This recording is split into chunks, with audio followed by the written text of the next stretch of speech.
Greetings, fellow conquerors. This is darkfireslide, and welcome to kind of an impromptu video where I'm going to talk about an issue that often arises in EU4 that is probably difficult to deal with for newer players and can even stump veteran players as well.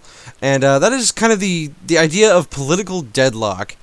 And in this situation, in the current game that you're seeing, where I'm playing as Milan, I have sort of overcome the political deadlock, and I'm expanding again.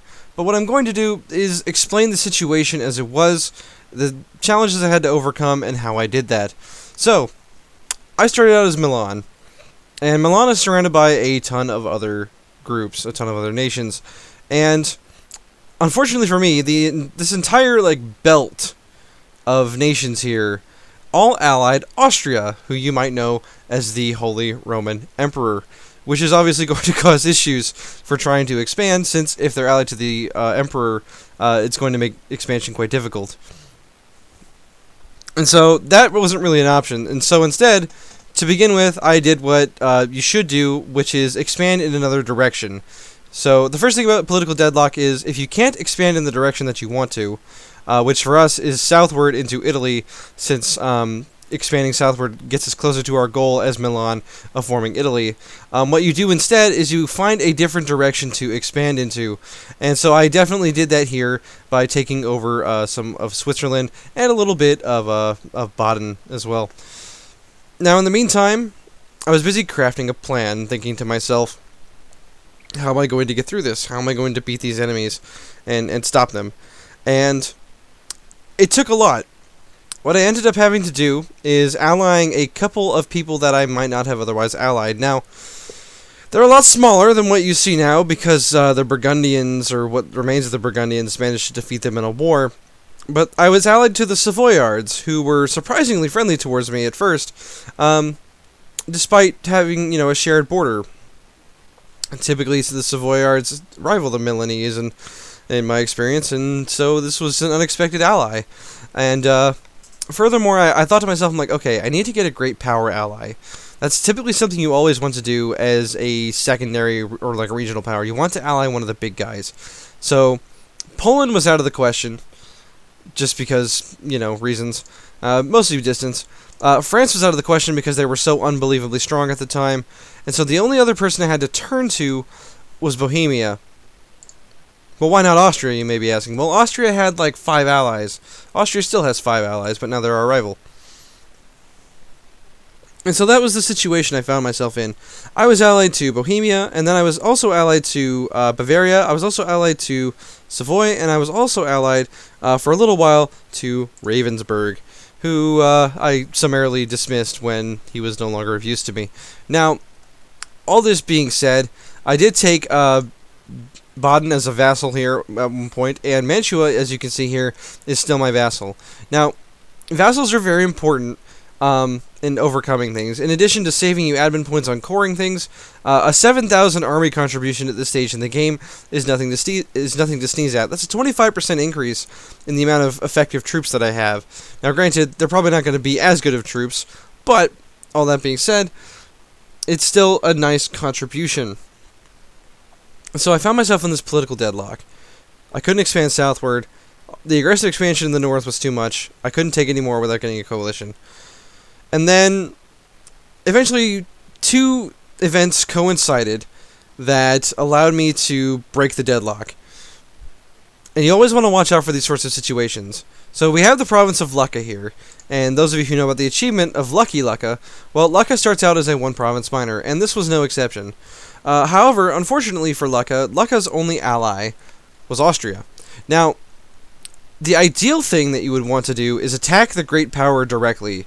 Find a situation where it is feasible to attack them and take their land. And that's the ideal thing you want to do, because when you take land from a great power, it is a lot easier to defeat them in the future. 1 or 2 wars can be enough to establish your dominance and not have to worry about them anymore. However, given that Austria has 5 allies, including Hungary as one of them. Speaking of which, slightly distracted. Sorry, there's a Ragusa here with 3 provinces. I'm quite impressed, and I think they're actually allied to the Ottomans, which is kind of hilarious. That could spark a war with the Hungarians fairly soon here. At any rate, so Lucca was allied to the Austrians, and just the Austrians. Actually, that's not true. They were allied to the Austrians and the Papal State.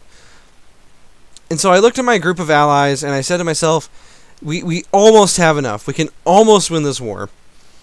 And then something changed, and I managed to get enough power that France saw me as a friend, and more to the point, they also rivaled Austria, which meant that they hated Austria, and because I was somewhat threatened by Austria, they were willing to form an alliance with me. And getting France on my side, along with Bohemia, was enough to invade and break the deadlock. So what should you do if you get caught into a situation with political deadlock? Well, typically what you need to do is manage your alliances better. Find allies, who are unexpected. Find who the main arbiter of the deadlock is. In this case, it was Austria for me. And then find out how you can defeat the arbiter of that deadlock. And the answer is usually going to be through a proxy war. What is a proxy war? A proxy war is kind of what I did here with Lucca, where I invaded a country where my sole intent was to get out of this political deadlock, and not for the purpose of actually attacking this nation.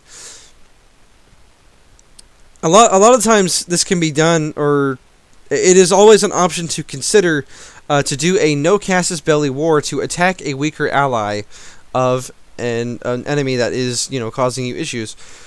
I don't have a great example here, but one thing I did once in a Brittany campaign that I did was that France was in the way, and I was allied to Castile, but Castile refused to attack France. I saw that the Burgundians and the English were involved in a war with the French, and I said to myself, that's a perfect time to attack.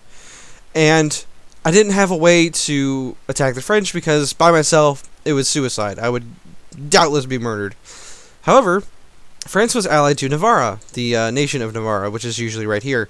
And what I managed to do was, I said to myself, okay, so Castile is willing to attack Navarra, but they are not willing to attack France. So, even though it's a -2 to stability and a -20 aggressive expansion penalty, at least it used to be. Things are changing all the time in this game, and sometimes I miss what they are when they change. But when I attacked Navarra, and I didn't actually take anything from Navarra itself. What I did do is use the leverage I got having Castile on my side to siege some of the land around me and take some of this very rich French land around me.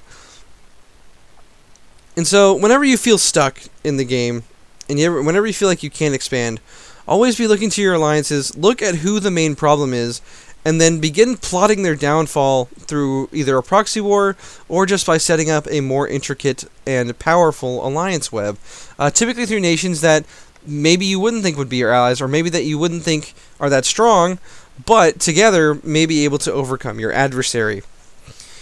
And so this is kind of some quick thoughts on this subject, as I thought for sure that this campaign was going to be a bust. I couldn't expand southward at all. I couldn't do much of anything except expand north, and even then, this is wrong culture. So it wasn't really a great situation at first, but as time passed, I managed to actually get myself into a situation where I'm poised to take the rest of Italy by the end of the game, and expand my colonial operations and become a superpower by the end when it is all said and done. All this within the first 60 years, of course. So anyway, I hope you found this video informative, and I hope that you enjoyed it. If you did, be sure to give it a like, and subscribe to see more guides in the future. Until then, Godspeed, and I'll see you on the next one.